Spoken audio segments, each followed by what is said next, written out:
गांव के जमींदार भानु प्रताप की कोयले की खदान थी, जहां पर बहुत से मजदूर काम करते थे।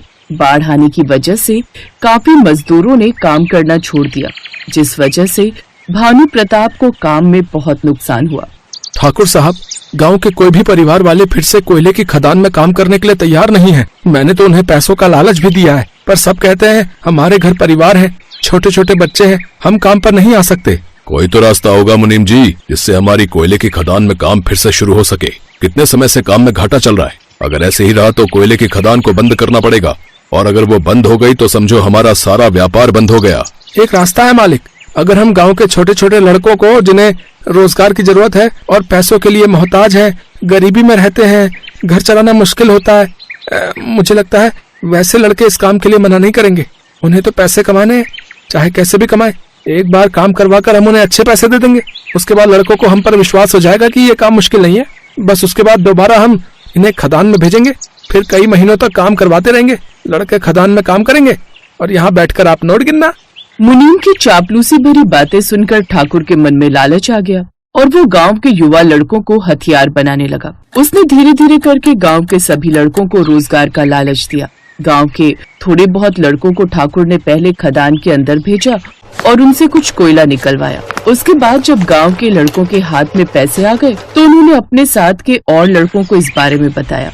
ये देखो, ठाकुर साहब ने हमें एक बार खदान में जाने के लिए कितने सारे पैसे दे दिए। अरे कुछ नहीं करना, बस खदान के अंदर जाना है, कोयला निकालना है और पैसे हमारे हाथ में। सुनो भाइयों, मैं तो जरूर जाऊंगा, क्योंकि ये पैसे मेरे परिवार वालों के लिए बहुत काम आने वाले हैं।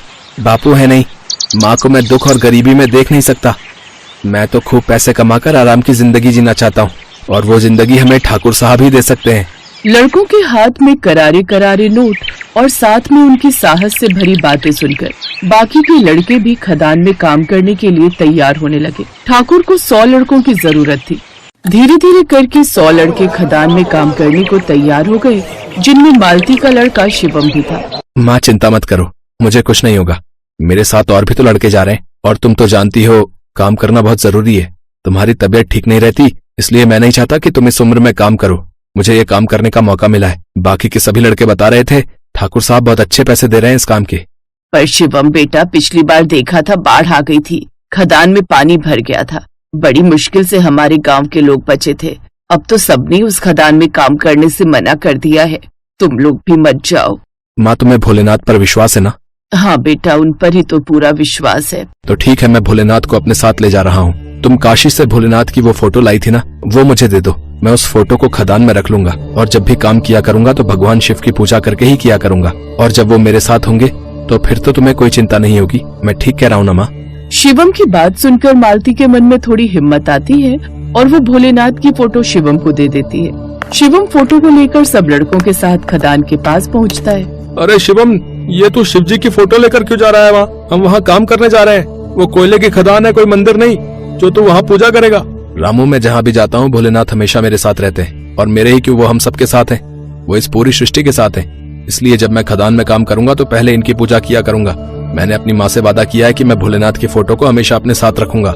चलो चलो, बहुत बातें हो गई। सारे के सारे लड़के खदान में जाने के लिए तैयार हो जाओ। अब अगले कुछ दिनों तक तुम्हें खदान में रहना है, क्योंकि सारा कोयला एक बार में ऊपर आएगा। बार बार ऊपर लाने में मशीनों का खर्चा होता है। खूब मेहनत से काम करना। सेठ जी ने कहा है जब तक ऊपर आने के लिए ना कहा जाए तब तक कोई अपने आप ऊपर नहीं आएगा। इस बार तुम लोगों की मेहनत से खुश होकर सेठ जी तुम्हें दुगने पैसे देंगे। चलो बच्चों, चलो। खदान में बहुत अंधेरा था। शिवम ने शिवजी की फोटो बहुत आदर के साथ खदान में एक चट्टान के ऊपर रख दी और उन्हें प्रणाम करके सबके साथ काम शुरू किया। सुबह शाम सभी लड़के कोयले की खदान में काम करते रहे। अगले दिन तक काम चलता रहा। कोयले की सुरंग काफी नीचे तक खोदी जा चुकी थी। अब युवा मजदूर इतने बड़े नहीं थे। कोई 15 साल का था, कोई 16 साल का था, तो कोई 20 साल का था। थोड़ी घबराहट उन सबको दिखने लगी थी। अभी छुट्टी नहीं मिलेगी, अभी कुछ दिन और काम करो। अभी बहुत ऑर्डर देना है। कोयले की चिंता क्यों करते हो? मैं तुम्हें बहुत पैसे दूंगा, और अगर तुम सब बीच में काम छोड़कर गए तो 1 रुपया भी नहीं मिलेगा। ठाकुर साहब ने मना किया था ना कि कोई भी बार बार आकर तंग नहीं करेगा। एक काम करो, थोड़े दिन काम कर लो, बस उसके बाद तुम सबको छुट्टी मिल जाएगी। फिर अगले साल काम होगा। जाओ, अभी फटाफट से काम कर लो। कुछ लड़के जो खदान में से ऊपर आए थे वो वापस चले गए। हे शिव शंकर, हमेशा हमारे साथ रहना, हम पर अपनी कृपा रखना। हमें हिम्मत देना। आप साथ हो तो कोई घबराहट नहीं, आपका नाम लेकर बहुत हिम्मत मिलती है। यहाँ डर के मारे हमारी जान निकली हुई है कि हम जल्दी जल्दी काम खत्म करके इस खदान से निकलें और घर जाएं। पर इसे देखो, पूजा में ही लगा रहता है। अरे मंदिर में जाकर जितनी मर्जी पूजा कर लेना, अभी इस खदान में काम कर ले। हाँ हाँ आ रहा हूँ, चलो सब काम करते हैं। तुम सब भी भगवान शिव का नाम लेना, देखना तुम्हारे मन की घबराहट भी दूर हो जाएगी, बिल्कुल भी डर नहीं लगेगा। शिवम की बात को सभी लड़कों ने अनसुना कर दिया और काम करने लगे। शिवम भगवान शिव का नाम लेकर उनके नाम का ओम नमः शिवाय का जाप करके काम करने लगा। शिवम की आदत थी, जब वो काम करता था तो बीच बीच में भगवान शिव का नाम जरूर लेता था। खदान में काम करने वाले बाकी के साथी उसकी इस बात को पसंद ही नहीं करते थे और उसके ऐसा करने से चिढ़ते थे।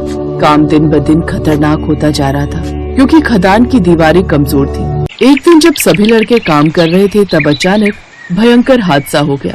खदान की छत अचानक ढह गई और वो 100 लड़के मलबे में फंस गए।